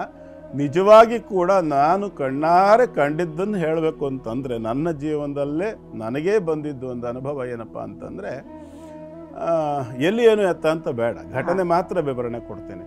ಏನಾಯ್ತು ಅಂತಂದ್ರೆ, ಒಂದು ದಿವಸ ರಾತ್ರಿ 8 ಗಂಟೆಗೆ ನನಗೊಂದು ಫೋನ್ ಬಂತು. ಹಳೇದಲ್ಲ, ಈಗ ಒಂದು 3 ವರ್ಷದ ಹಿಂದೆ ನಡೆದ ಘಟನೆ. ಒಬ್ಬ ಟೈಲರ್, ಆಯ್ತಾ, ಆ ಟೈಲರು ಗಂಡ ಹೆಂಡತಿ ಜೀವನ ಮಾಡ್ಕೊಂಡಿದ್ದಾರೆ. ಅದೇನು ಮಾಡಿಬಿಟ್ಟಿದ್ದಾನೆ ಆ ಟೈಲರ್ ಅಂತಂದರೆ, ಬೇರೆ ಇನ್ನೊಂದು ಹೆಣ್ಣಿನ ಜೊತೆಗಿನ ಸಂಪರ್ಕಕ್ಕೋಸ್ಕರವಾಗಿ ತನ್ನ ಹೆಂಡತಿಯನ್ನು ನೀರಲ್ಲಿ ತಳ್ಳಿಕೊಂಡ್ಬಿಟ್ಟಿದ್ದಾನೆ. ಆ ನಂತರ ತನಗೆ ಯಾರ ಜೊತೆ ಸಂಪರ್ಕ ಇತ್ತು ಆ ಹೆಣ್ಣಿನ ಜೊತೆಗೆ ಅವನು ಬದುಕ್ತಾ ಇದ್ದ. ಆ ಸಂದರ್ಭದಲ್ಲಿ ಅವನಿಗೆ 1.5 ವರ್ಷದ ಹೆಣ್ಮಗು ಇತ್ತು. ಅವನು ಕೊಂದಾಗ ಮೊದಲನೇ ಹೆಂಡತಿಗೆ, ಅಧಿಕೃತವಾದ ಹೆಂಡತಿ ಯಾರಿದ್ಲು, ಅವನಿಗೆ 1.5 ವರ್ಷದ ಹೆಣ್ಣು ಮಗು ಇತ್ತು. ಆ 1.5 ವರ್ಷದ ಹೆಣ್ಣು ಮಗುವಿಗೆ ತನ್ನ ತಾಯಿಯನ್ನ ನೀರಿಗೆ ತಳ್ಳಿ ತಂದೆ ಕೊಲೆ ಮಾಡಿದಾನೆ ಅಂತ ಗೊತ್ತಾ? ಗೊತ್ತಿಲ್ಲ. ಯಾಕೆ ಅಂತಂದ್ರೆ ತಳ್ಳಿ ಅದಷ್ಟೊಂದು ಮಾಡಿ ಮುಗಿಸ್ಕೊಂಡ್ಬಿಟ್ಟು ಅವನು ಊರು ಬಿಟ್ಟು ಬೇರೆ ಊರಿಗೆ ಬಂದ್ಬಿಟ್ಟಿದ್ದಾನೆ. ಅವಳನ್ನು ಕರ್ಕೊಂಡು, 2ನೇ ಹೆಣ್ಣನ್ನು ಕರ್ಕೊಂಡು, ಮಗಳನ್ನು ಕರ್ಕೊಂಡು ಬೇರೆ ಊರಿಗೆ ಬಂದು ಅಲ್ಲಿ ಜೀವನ ಮಾಡ್ತಿದ್ದಾನೆ. ಆ ಮಗುವಿಗೆ 8 ವರ್ಷ ಆದಾಗ ಪ್ರಜ್ಞೆ ತಪ್ಪಲಿಕ್ಕೆ ಆರಂಭ ಆಯಿತು. 1.5 ವರ್ಷದ ಹೆಣ್ಣು ಮಗುವಿಗೆ ಪ್ರಜ್ಞೆ ತಪ್ಪಲಿಕ್ಕೆ ಆರಂಭ ಆಯಿತು. ಅದು 8 ವರ್ಷಕ್ಕೆ. ಆ ಮಗುವಿಗೆ 1.5 ವರ್ಷಕ್ಕೆ ಊರು ಬಿಟ್ಟು ಬೇರೆ ಊರಿಗೆ ಬಂದಿದ್ದಲ್ಲ, ಅಲ್ಲಿಗೆ 6.5 ವರ್ಷದ ನಂತರ ಅಂತ ಅದು ನನ್ನಲ್ಲಿ ಕೇಸ್ ಬಂತು. ನಾನು ವಿಚಾರ ಮಾಡಿದರೆ ನನಗೆ ಅನುಮಾನ ಆಯಿತು ಫಸ್ಟಿಗೆನೆಯ. ಆ ನಂತರದಲ್ಲಿ ಅದಕ್ಕೆ ನಮ್ಮ ಏನು ಪರಂಪರೆಯಲ್ಲಿ ಬಂದಿರತಕ್ಕಂಥ ಹಿಂದಿನವರು ಕಲಿಸಿರ್ತಕ್ಕಂಥ ವಿದ್ಯೆಗೆ ಅನುಗುಣವಾಗಿ ಆ ಮಗುವನ್ನು ನಾನು ಕೂರಿಸಿ ಮಾತಾಡಿಸಿದಾಗ ಸ್ಪಷ್ಟವಾಗಿ ಆ ಮಗು ಏನು ಹೇಳ್ತಿದೆ ಅಂದರೆ, ನಾನು ಈ ಮಗುವಿನ ತಾಯಿ. ವಿಚಿತ್ರ ಏನು, ನಾನು ಈ ಮಗುವಿನ ತಾಯಿ, ಗಂಡನೇ ನನ್ನನ್ನು ನೀರಲ್ಲಿ ತಳ್ಳಿ ಕೊಂದ, ಇಂಥ ಊರಲ್ಲಿ ಈ ರೀತಿ ಮಾಡಿ ಕೊಂದ ತನ್ನನ್ನು. ಹಾಗಾಗಿ ನಾನು ಅವನನ್ನು ಈ ಮಗುವಿನ ದೇಹದಲ್ಲಿ ಬಂದು ಅವನ ಕತೆ ಮುಗಿಸ್ಬೇಕು ಅಂತ ಬಂದಿದ್ದೀನಿ ಅಂತ ಹೇಳುತ್ತೆ. ನನ್ನ ಎದುರುಗಡೆ ನಡೆದ ಘಟನೆ. ಆ ನಂತರ ಏನೇನೋ ಮಾಡಾಯ್ತು, ಅದಕ್ಕೆಲ್ಲ ಸಮಾಧಾನ. ನಾನು ಅವನು ತೆಗಿಯೋಳೆ, ನಾನು ಬಿಡಲ್ಲ. ನೀವು ಈ ದೇಹದಲ್ಲಿ ನಾನು ಬರದೇ ಇದ್ದ ರೀತಿ ನೀವು ಬಂದೋಬಸ್ತು ಮಾಡಿದರೂ ನಾನು ಇನ್ಯಾವುದೋ ಒಂದು ರೂಪದಿಂದ ಬಂದು ಅವನು ತೆಗಿತೀನಿ. ಯಾಕೆಂದ್ರೆ ಈಗ 6 ವರ್ಷ ಕಾದಿದ್ದೀನಿ ನಾನು ಅವನು ತೆಗಿಯೋಕ್ಕೋಸ್ಕರವಾಗಿ ಅಂತ ಹೇಳುತ್ತೆ. ಹಾಗಿದ್ರೆ ಕೆಲವೊಬ್ಬರದ್ದು ಆಕ್ಸಿಡೆಂಟ್ಸ್ ಆದರೆ ಅದಕ್ಕೂ ನಾವು ಹೊಂದಿಸ್ಕೊಳ್ಬಹುದು. ಖಂಡಿತವಾಗಲೂ ಒಂದು ವಿಚಾರ ನಾವು ಮರಿಬಾರದು, ಶರೀರದ ಒಳಗಡೆಗೆ ಜೀವ ಇರ್ತದೆಯಲ್ಲ, ಆ ಶರೀರದ ಒಳಗಡೆ ಇರತಕ್ಕಂತಹ ಜೀವಕ್ಕೆ ಶರೀರ ಅನ್ನುವಂಥ ಕವರ್ ಕಾಂಪೌಂಡ್ ಇರುತ್ತೆ. ಹಾಗಾಗಿ ಅದು ಆ ಶರೀರವನ್ನು ಮೀರಿ ಯಾವುದೇ ಕ್ರಿಯೆಗಳನ್ನು ಮಾಡ್ಲಿಕ್ಕೆ ಅದಕ್ಕೆ ಆಗಲ್ಲ. ಶರೀರದಿಂದ ಹೊರಗೆ ಹೋದ ನಂತರದಲ್ಲಿ ಜೀವ ಚೈತನ್ಯಕ್ಕೆ ಯಾವುದೇ ಕಂಟ್ರೋಲ್ ಇರೋದಿಲ್ಲ. ವಿಶ್ವದ ಆ ಒಂದು ಸೃಷ್ಟಿ ಶಕ್ತಿ ಏನಿದೆಯಲ್ಲ ಅದು ನಿಯಂತ್ರಣ ಮಾಡ್ತದೆ, ನಿಜ, ಇಲ್ಲ ಅಂತ ಹೇಳೋದಿಲ್ಲ. ಯಾಕೆಂದ್ರೆ ಒಂದು ಶರೀರದ ಒಳಗಡೆ ಪ್ರಾಣ ಬರೋದಕ್ಕಾಗಲಿ ಅಥವಾ ಶರೀರದ ಹೊರಗೆ ಪ್ರಾಣ ಹೋಗ್ಲಿಕ್ಕಾಗಲಿ ಅದು ಪ್ರಾಣದ ಕೈಲಿರ್ತಕ್ಕಂಥ ಶಕ್ತಿ ಅಲ್ಲ. ಅದನ್ನೇ ನಿಭಾಯಿಸಿ ಗರ್ಭದ ಒಳಗಡೆಗೆ ಆ ಜೀವ ಚೈತನ್ಯವನ್ನು ಇಡ್ತಕ್ಕಂಥ ಒಂದು ಶಕ್ತಿ ಇದೆ. ಆ ಜೀವ ಚೈತನ್ಯಕ್ಕೆ ಅಥವಾ ಆ ಶರೀರಕ್ಕೆ ಅದು ಹೋಗುವಂಥ ಕಾಲ ಬಂದಾಗ ಆ ದೇಹದ ಒಳಗಡೆ ಇರತಕ್ಕಂಥ ಜೀವವನ್ನು ಎಳೆದು ಆ ಶರೀರವನ್ನು ಹೆಣ ಮಾಡ್ತಕ್ಕಂಥ ಶಕ್ತಿ ಒಂದಿದೆ. ಇದು ಎರಡನ್ನು ನಿಭಾಯಿಸ್ತಕ್ಕಂಥ ಒಂದು ಶಕ್ತಿ ಇದೆಯಲ್ಲ, ಆ ಶಕ್ತಿಯ ಒಂದು ಕಂಟ್ರೋಲಿಗೆ ಬರದೇ ಇದ್ದಂಥ ಸಂದರ್ಭ, ಆಕಸ್ಮಿಕವಾಗಿ ಆಕ್ಸಿಡೆಂಟು, ಕೊಲೆ ಇತ್ಯಾದಿಗಳು ಅಪಮೃತ್ಯು ಅಂತ ನಾವು ಹೇಳ್ತೇವೆ. ಅಪಮೃತ್ಯು ಆದಾಗ ಆ ಶರೀರದಿಂದ ಬಲವಂತವಾಗಿ ಜೀವ ಚೈತನ್ಯವನ್ನು ಈ ವ್ಯಕ್ತಿಯ ಕ್ರಿಯೆ, ಕೊಲೆ ಅಥವಾ ಸಂಹಾರ ಅಂತಕ್ಕಂಥದ್ದು ಆ ಕೆಲಸ ಮಾಡಿರ್ತದೆ. ಬಲವಂತವಾಗಿ ಶರೀರದಿಂದ ಪ್ರಾಣ ಹೊರಗಡೆ ಹೋಗಿರ್ತದೆ, ಶರೀರ ನಾಶವಾಗಿರ್ತದೆ. ಆವಾಗ ಆ ಜೀವ ಚೈತನ್ಯವನ್ನು ನಿಭಾಯಿಸ್ತಕ್ಕಂತಹ ಶಕ್ತಿ ಬಂದು ಪ್ರಾಣವನ್ನು ದೇಹದಿಂದ ಹೊರಗೆ ತೆಗೆದಿರೋದಿಲ್ಲ. ಬಲವಂತವಾಗಿ ಒಂದು ಮನೆಯಿಂದ ಒಬ್ಬ ವ್ಯಕ್ತಿಯನ್ನು ಹೊರ ನೂಕಿ ಬೀಗ ಹಾಕಿದ ಹಾಗೆ ಆ ಶರೀರವನ್ನು ಕೊಂದು ಅದರಲ್ಲಿರ್ತಕ್ಕಂಥ ಪ್ರಾಣವನ್ನು ಹೊರ ಹಾಕಿದಾಗ ಅದನ್ನು ನಿಭಾಯಿಸ್ತಕ್ಕಂಥ ಯಾವುದೇ ಜೀವ ಚೈತನ್ಯವನ್ನು ಆ ನಿಭಾಯಿಸ್ತಕ್ಕಂಥ ವ್ಯವಸ್ಥೆ ಏನಿದೆಯಲ್ಲ ಅದಕ್ಕೊಂದು ಡೆಸ್ಟಿನೇಷನ್ ಬೇಕಲ್ಲ ಜೀವಕ್ಕೆ, ಅದನ್ನು ಕೊಡ್ತಕ್ಕಂಥ ಶಕ್ತಿ ಯಾವುದೂ ಇರೋದಿಲ್ವಲ್ಲ. ಆವಾಗ ಏನಾಗುತ್ತೆ, ಅದು ಅಂತರ್ಪಿಶಾಚಿ. ತಾತ್ಪರ್ಯ ಯಾರಿಗೋ ಗೊತ್ತಿದ್ದು ಅಷ್ಟೇ, ಗೊತ್ತಿಲ್ಲದೆಯೂ ಅಷ್ಟೇ ಕೆಡುಕನ್ನ ಮಾಡದೆ. ಕರ್ಮ ರಿಟರ್ನ್ಸ್. ಗುರುಗಳೇ, ವಸಂತ ವಲ್ಲಭನ ಕುರಿತಾಗಿ ಉತ್ತರಹಳ್ಳಿಯಲ್ಲಿರುವಂತಹ ವಿಶೇಷವಾದ ಒಂದು ಸಾನ್ನಿಧ್ಯ, ಆ ಒಂದು ಸಾನ್ನಿಧ್ಯದ ಕುರಿತಾಗಿ ಹೇಳ್ತಾ ಮಾಂಡವ್ಯ ಋಷಿಗಳ ಕುರಿತಾಗಿ ಕೂಡ ಸಂಕ್ಷಿಪ್ತವಾಗಿ ತಾವು ತಿಳಿಸಿದ್ರಿ. ದಯಮಾಡಿ ದೋಷವನ್ನ ಏನ್ ಕಳ್ಕೊಳ್ಬಹುದು ಮತ್ತು ಅದರ ಮುಂದುವರೆದ ಭಾಗವಾಗಿ ವಿಸ್ತರಿಸಿ ತಿಳಿಸಿ ಗುರುಗಳೇ. ಈಗ ನಾವು ಮಾತಾಡ್ತಿದ್ವಲ್ಲ ಜೀವ ಚೈತನ್ಯಕ್ಕೆ, ಇದ್ರ ಬಗ್ಗೆ ಅದೊಂದು ಸ್ವಲ್ಪ ಮುಗಿಸ್ಕೊಂಡು ಆಮೇಲೆ ದೋಷ ಪರಿಹಾರಕ್ಕೆ ವಸಂತ ವಲ್ಲಭನ ಸನ್ನಿಧಿಗೆ ಹೋಗೋಣ. ಇಲ್ಲಿ ನಾವು ಅನೇಕರು ಏನು ಅನ್ಕೋತೀವಿ, ಹಾಗಾದ್ರೆ ಈ ತರದಲ್ಲಿ ಕೊಲೆಯಾಗಿ ಸತ್ತಿರ್ತಕ್ಕಂಥವ್ರು ಎಲ್ಲರೂ ಬಂದು ಸೇಡ್ ತೀರ್ಸ್ಕೊತಾರ? ಇಲ್ಲ, ಸೇಡ್ ತೀರ್ಸ್ಕೊಳಕ್ಕೆ ಆಗೋದಿಲ್ಲ. ಶಕ್ತಿ ಆಲ್ಮೋಸ್ಟ್ ಎಲ್ಲ ಚೈತನ್ಯಕ್ಕೂ ಇರುತ್ತೆ. ಆದ್ರೆ ಏನಾಗ್ಬಿಡುತ್ತೆ ಅಂದ್ರೆ ಅದಕ್ಕೊಂದು ಆ ಗತಿ ಅನ್ನೋದು ನಿರ್ಧಾರಿತವಾಗಿರುತ್ತೆ. ಯಾಕೆ ಅಂತಂದ್ರೆ ಈಗ ನಾವು ಅನೇಕರು ಹಾಗಾದ್ರೆ ಕೊಲೆಯಾದವರಿಗೆಲ್ಲ ಬರೋದಿಲ್ಲ ಅದು. ಯಾಕೆ ಅಂತಂದ್ರೆ ಈ ಸತ್ತಿರ್ತಕ್ಕಂಥ ವ್ಯಕ್ತಿ ತಾನು ಸ್ವತಃ ಅದೇ ತರ ದುರ್ಬುದ್ಧಿಯವನಾಗಿದ್ದಿದ್ರೆ ಆವಾಗ ಅವನಿಗೆ ನಿನಗೆ ಶಿಕ್ಷೆ ಆಗ್ಬೇಕಾಗಿತ್ತು, ಆಯ್ತು, ಮುಗೀತು. ಅದು ಅಲ್ಲಿಗೆ -+- ಅಂದಂಗೆ ಅದು 10 ರೂಪಾಯಿ ಸಾಲ ಬಾಕಿ ಇತ್ತು, 10 ರೂಪಾಯಿ ಕೊಟ್ಟೆ ಸಾಲ ತೀರ್ತು ಅನ್ನೋ ಲೆಕ್ಕಾಚಾರದ ಕಥೆ ಆಗುತ್ತೆ. ಅದು ಇಲ್ಲದೇ ಇದ್ದಾಗ ಏನಾಗುತ್ತೆ ಅಂದ್ರೆ ಆ ಜೀವ ಚೈತನ್ಯಗಳಿಗೆ ಒಂದು ಹಪಹಪಿ ಇರುತ್ತೆ, ದೇಹದಿಂದ ಹೊರಗಡೆ ಹೋಗೋದಕ್ಕೆ ಅದಕ್ಕೆ ಇಷ್ಟನೇ ಇರಲ್ಲ. ಆದರೆ ಬಲವಂತವಾಗಿ ಎಷ್ಟು ಸರಿ ಪ್ರಯತ್ನ ಪಟ್ಟರು ಅತ್ಯಾಚಾರಿಗಳಿರಬಹುದು ಅಥವಾ ಈ ಚಿಕ್ಕ ಚಿಕ್ಕ ಮಕ್ಕಳನ್ನು ಕೊಲ್ತಕ್ಕಂಥದ್ದು ಈ ಥರದಲ್ಲಿ ನಾವು ನೋಡ್ತೇವಲ್ಲ. ಅದರ ಕೆಲಸ ಮಾಡಿದವರು ನಾನು ಕಣ್ಣಾರೆ ಕಂಡಿರೋ ಕೆಲವು ಘಟನೆಗಳನ್ನು ಹೇಳಬೇಕಂದ್ರೆ, ಮನುಷ್ಯರ ಲೆಕ್ಕಾಚಾರ ಬಿಡಿ, ಒಂದು ನಾಯಿ ಕಣ್ಣಾರೆ ಕಂಡಿದ್ದು, ಎದುರಿಗೆ ಕಂಡಿದ್ದನ್ನು ಹೇಳ್ತಿದ್ದೀನಿ ನಾನು. ಒಂದು ನಾಯಿ ಪಾಪ ಅದರಷ್ಟಕ್ಕೆ ಅದು ರಸ್ತೆ ಮೇಲೆ ಬರ್ತಾ ಇತ್ತು. ನಮ್ಮ ಪರಿಚಯದನೇ ಒಬ್ಬ ಹುಡುಗ ಏನು ಮಾಡ್ದ, ಇಷ್ಟು ದೊಡ್ಡ ಕಲ್ಲು ತಗೊಂಡು ತೆಗೆದು ಅದಕ್ಕೆ ಹೊಡೆದ. ತುಂಬ ನೋವಾಗಿ ಸಂಕಟ ಪಟ್ಬಿಡ್ತು. ಅದು ನಗಾಡ್ತಾ ಬಂದವನೇ ಆ ಕಡೆ ಎದುರುಗಡೆಯಿಂದ ಬರ್ತಾ ಇದ್ದವನು ಒಬ್ಬ ಬೈಕ್ನೂ ಒಂದು ಬಡಾಲ್ ಅಂತ ಹೊಡೆದ ಇವನಿಗೆ. ಅಲ್ಲಿ ಆ ಬೈಕ್ನವ್ನು ಇವನು ನೋಡೇ ಇಲ್ಲ, ನಾಯಿ ಕಲ್ಲು ಹೊಡೆದಿದ್ದು ಗೊತ್ತೂ ಇಲ್ಲ. ಆ ಕಡೆ ಯಾವುದೋ ರೋಡ್ನಲ್ಲಿ ನಡೆದಿರೋ ಘಟನೆ ಅದು. ನಾವು ನಡ್ಕೊಂಡು ಬರ್ತಾ ಇದ್ದು, ನಾನು 8ನೇ ತರಗತಿಲಿ ಇದ್ದಾಗ ನಡೆದ ಘಟನೆ ಹೇಳ್ತಾ ಇದ್ದೀನಿ ನಾನು. ಕಣ್ಣೆದ್ರಿಗೆ ನಡೆದಿದ್ದ ಘಟನೆ ಇದು. ಆ ಕಡೆ ರೋಡ್ ಅದು, ಮೇಲ್ಗಡೆ ರೋಡಿಂದ ಬರ್ತಾ ಇದ್ದೀವಿ, ಈಗ ಇಳ್ಕೊಂಬಂದ್ವಿ. ಈ ಕಡೆ ರೋಡಲ್ಲಿ ಹೀಗೆ ತಿರುಗ್ಬಿಟ್ಟು ಹೀಗೆ ಕೆಳಗಡೆ ಇಳಿದಿದ್ದೀವಿ, ಎಲ್ ಶೇಪ್ ಹಿಂಗೆ ಈ ಶೇಪಲ್ಲಿ ಬಂದ್ಬಿಟ್ಟು ಕೆಳಗಡೆ ಇಳಿದಾಗ 2 ವೀಲರ್ನ ಒಂದು ಬಂದು ಹೊಡೆದು ಫೋರ್ಸಿಗೆ ಒಂದು ಕಾಲು ಮುರಿದೋಯ್ತು. 8 ತಿಂಗಳೇ ಬೇಕಾಯಿತು ಕಾಲು ಸರಿ ಹೋಗ್ಲಿಕ್ಕೆ. Instant returns. ಹಾಗೆ ಯಾವುದೇ ಕಾರಣಕ್ಕೂ ನೆನ್ಪಿಟ್ಕೋಬೇಕು, ನಾವು ಖಂಡಿತ ಹೊಡೆಯುತ್ತೆ. ಟೈಮ್ ಬೀಂಗ್ ವ್ಯತ್ಯಾಸ ಆಗ್ಬೋದು. ಯಾಕೆಂತಂದ್ರೆ ಈಗ ಅಪ್ಪ ಮಾಡಿದ್ದು ಪಾಪ ಮಕ್ಳಿಗೂ ರವಾನೆ ಆಗತ್ತೆ, ಸ್ವಲ್ಪ ಮಟ್ಟಿಗೆ ಆಗತ್ತೆ. DNA ಅಲ್ವಾ ಮಾಡಿದ್ದು ಅದೇ DNA, ಮಗಳಿಗೆ ಅದನ್ನು ಯಾವ ರೀತಿ ಇವನು ಬಳಸ್ಕೊಂಡ ಅಂತ ಬೇಕಲ್ಲ. ಈಗ ಉದಾಹರಣೆಗೆ ಹೇಳ್ತೀನಿ, ಹಣಕ್ಕೋಸ್ಕರ, ಭೂಮಿಗೋಸ್ಕರ, ಬಂಗಾರ ಬೆಳ್ಳಿ ಇತ್ಯಾದಿ ಯಾವುದೋ ಒಂದು ಸಂಪತ್ತಿಗೋಸ್ಕರ ಒಬ್ಬ ವ್ಯಕ್ತಿ ಇನ್ನೊಬ್ಬನನ್ನು ಕೊಂದು ಅವನದ್ದನ್ನು ಅಪಹರಣ ಮಾಡ್ಕೊಳ್ತಾನೆ. ಅದನ್ನ ಈಗ ನನ್ನ ತಂದೆಯೋ ನಿಮ್ಮ ತಂದೆಯೋ ಆ ಥರ ಮಾಡಿದ್ರು ಅಂತ ಅನುಭವಿಸ್ತಾರೆ ಅನ್ನೋ ಕಾರಣಕ್ಕೆ. ಯಾಕೆ ಅಂದರೆ ಬಂದಿರತಕ್ಕಂಥ ಆ ಒಂದು ಲಾಭಾಂಶದಲ್ಲಿ ಇವರು ತಿಂದಿರ್ತಾರೆ ಅದನ್ನು. ಆ ಒಂದು ಕರ್ಮದಿಂದ ಬಂದ ಸಂಪತ್ತನ್ನು, ದುಷ್ಕರ್ಮದಿಂದ ದುಷ್ಟ ರೀತಿಯಿಂದ ಸಂಪಾದನೆ ಆಗಿರ್ತಕ್ಕಂಥ ಸಂಪತ್ತನ್ನು ಉಪಭೋಗಿಸಿದ ಆ ವ್ಯಕ್ತಿಯ ಮುಂದಿನ ಪೀಳಿಗೆಯ ಆ ಒಂದು ಸಂತತಿ ಕೂಡ ಆ ಒಂದು ಪಾಪ ಕರ್ಮದಲ್ಲಿ ಪಾಲುದಾರರು. ಹಾಗಾಗಿ ಅವರಿಗೂ ಕೂಡ ಅದರ ಫಲ ಇದ್ದೇ ಇದೆ. ಅಪ್ಪ ಮಾಡಿದ್ದು ಯಾವುದೋ ಒಳ್ಳೆ ಹೇಳಲ್ವ ಎಷ್ಟೋ ಜನ, ನಮ್ದು ಏನಿದೆ ಸ್ವಾಮಿ, ಏನೋ ಹಿರಿಯರು ಮಾಡಿಟ್ರು ಅನುಭವಿಸ್ತಿದ್ದೀವಿ, ದೊಡ್ಡವ್ರ ಪುಣ್ಯ. ಎಷ್ಟೋ ಜನ ಹೇಳೋರಿದ್ದಾರೆ, ನಾವು ಕೇಳ್ತೇವೆ, ನಿಮ್ಮ ಈ ಮಟ್ಟಕ್ಕೆ ಹೇಗೆ ಬಂದ್ರಿ, ಏನೋ ಹಿರಿಯರು ಮಾಡಿಟ್ಟಿದ್ದು ಪುಣ್ಯ ಸ್ವಾಮಿ, ನಮ್ಮ ಅಪ್ಪ ಅವ್ರು ಯಾವುದೋ ಕಾಲದಲ್ಲಿ ಯಾವುದೋ ದೇವರಿಗೆ ಒಳ್ಳೆ ಹೂವು ಇಟ್ಟಿದ್ರು ಅನ್ಸುತ್ತೆ, ನಮ್ಗೆ ಇವತ್ತು ಈ ಪರಿಸ್ಥಿತಿಯಲ್ಲಿ ಇದ್ದೀವಿ ಸ್ವಾಮಿ, ಚೆನ್ನಾಗಿದ್ದೀವಿ. ಈ ಥರ ನಮ್ಮ ಹತ್ರ ಹೇಳಿದ್ರು ಬೇಕಾದಷ್ಟು ಜನ ಇದೆ. ಹಾಗಂತ ಹೇಳ್ಕೊಂಡು ಯಾವಾಗ ನೋಡಿದ್ರು ಒಂಥರ ಹಿಂಸೆ ಜೀವನ ನಡೆಸ್ತಾ ಇರೋರು ತಮ್ಮ ತಂದೆ ತಾಯಿಗಳಿಗೆ ಶಾಪ ಹಾಕಿದ್ದನ್ನು ಕೇಳಿದೆ.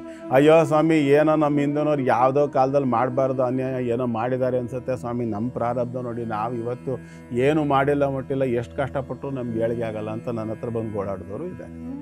ಹಾಗಾಗಿ ಅವಶ್ಯ ಮನುಭೋಕ್ತವ್ಯಂ ಕೃತಂ ಕರ್ಮ ಶುಭಾಶುಭಂ ಅಂದ್ರೆ ಅದೇ ಅರ್ಥ. ಮಾಡಿದ ಕರ್ಮದ ಫಲ ಸತ್ಕರ್ಮವಾಗಲಿ ದುಷ್ಕರ್ಮವಾಗಲಿ ಅದರ ಫಲ ನೀವು ಗಿಡ ನೆಟ್ಟ ಮೇಲೆ ತಿನ್ನಲೇಬೇಕು. ಶಂಕರಾಚಾರ್ಯರು ಹೇಳಿದಾಗೆ ಆಲದ ಗಿಡವನ್ನು ನೆಟ್ಟರೆ ಆಲದ ಹಣ್ಣೆ ಹೊರತು ಮಾವಿನ ಹಣ್ಣು ಸಿಗೋದಿಲ್ಲ. ಈಗ ನಾವು ವಸಂತ ವಲ್ಲಭರಾಯ ಸ್ವಾಮಿ ಸನ್ನಿಧಾನಕ್ಕೆ ಹೋಗೋಣ. ಇಲ್ಲಿ ಇಷ್ಟು ಸಾಕು, ಇದು ವಿಚಾರ ಮಾತಾಡ್ತಾ ಹೋದರೆ ಇಡೀ ಒಂದು ಸಂಚಿಕೆ ಸಾಕಾಗೋದಿಲ್ಲ. ಹಾಗಾಗಿ ವಸಂತ ವಲ್ಲಭರಾಯ ಸ್ವಾಮಿಯ ದೇವಸ್ಥಾನ ಇರತಕ್ಕಂಥದ್ದು ಉತ್ತರಹಳ್ಳಿ, ಬೆಂಗಳೂರಿನ ದಕ್ಷಿಣ ಭಾಗದಲ್ಲಿ ಇರತಕ್ಕಂಥ ಉತ್ತರಹಳ್ಳಿಯ ವಸಂತಪುರ ಅನ್ನುವಂಥ ಜಾಗದಲ್ಲಿ ಇಲ್ಲಿ ಇರ್ತಕ್ಕಂತಹ ವಲ್ಲಭರಾಯ ಅಥವಾ ವೆಂಕಟರಮಣ ಅಥವಾ ಶ್ರೀನಿವಾಸ ಅಂತ ನಾವೇನು ಹೇಳ್ತೇವಲ್ಲ, ಇವನ ಸನ್ನಿಧಾನದಲ್ಲಿರ್ತಕ್ಕಂಥ 5 ತೀರ್ಥಗಳಿದೆ. ಶಂಖತೀರ್ಥ, ಚಕ್ರತೀರ್ಥ, ವಸಂತ ತೀರ್ಥ ಇತ್ಯಾದಿಗಳು.